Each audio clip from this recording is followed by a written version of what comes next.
La fe es la certeza de lo que se espera pero que no se ve. Y en Hebreos 11 encontramos nombres de grandes héroes de la fe. Y se nos dice que todos ellos murieron sin haber recibido lo que les había prometido Dios, sino que mirándolo de lejos. El concepto de muerte entra en escena, pero para resaltar la esperanza en la resurrección. Y el primer ejemplo que se nos cita aquí es Abraham. Abraham había recibido la promesa de que tendría una descendencia enorme, tan grande como las estrellas del cielo o la arena de la mar.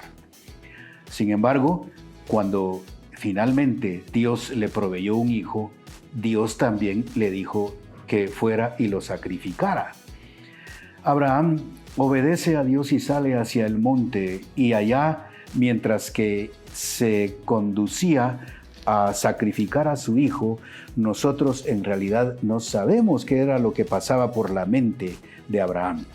¿Qué podría pasar por la mente de un personaje que Dios le está pidiendo el sacrificio de su único hijo? Bueno, el mismo texto de Hebreos 11 nos dice en el verso 19 que él lo que creía era que Dios era poderoso para levantar a su hijo aún después de muerto, de donde también figuradamente lo volvió a recibir, porque conocemos la historia. Cuando iba a sacrificarlo, Dios lo detuvo. Pero lo que sí nosotros podemos entender es que lo que Abraham pensaba es que aunque mate a este muchacho, Dios lo puede resucitar aún muerto. Creo que es una actitud que nos hace falta en esta época. ¿No le parece a usted que quizás nosotros deberíamos también de resolver nuestros problemas actuales como lo hizo Abraham? Si Abraham vio que Dios le había pedido su hijo, reflexionó que ese asunto era un asunto de Dios y lo dejó en sus manos. Si Dios se lo pedía y le pedía que lo matara, él creía que Dios incluso podría levantarlo de los muertos. Y además de Abraham se nos cita a otros patriarcas. Por ejemplo, se nos cita a Isaac, Jacob y José.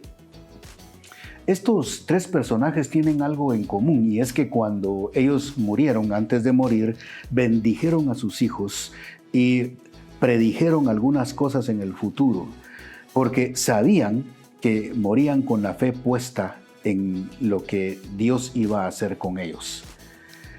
Ahora, a nosotros nos llama la atención porque la verdad es que Abraham cometió errores. Y ya no digamos Jacob. Jacob, su nombre quiere decir suplantador. Fue un hombre que luchó con Dios. Dios le cambió el nombre, pero el personaje realmente dista mucho de tener el premio a la mejor oveja. Era un engañador. Y lo mismo que Abraham. Abraham no siempre fue un hombre como nosotros vemos, un hombre de total fe. Hubo realmente momentos en que él se sintió que tenía que dar espacio a lo que él y su esposa querían. Tal vez por eso fue que tuvieron un hijo fuera de la relación que Dios había dicho. Ahora, esto me hace pensar que también, pues yo con todos mis errores puedo entrar en el cuadro de las personas de fe. Quizás José sea un personaje que no se nos muestra errores en la Biblia. Y tal vez los tuvo, pero la Biblia por lo menos no los menciona. Lo que sí se nos dice es que al final de sus días dio encargo de que sus huesos fueran llevados de regreso a la tierra de sus padres.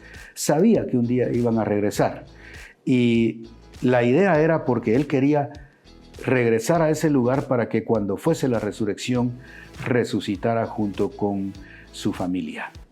Estos fueron grandes hombres de la fe. Usted y yo debiéramos también de ser personas de fe.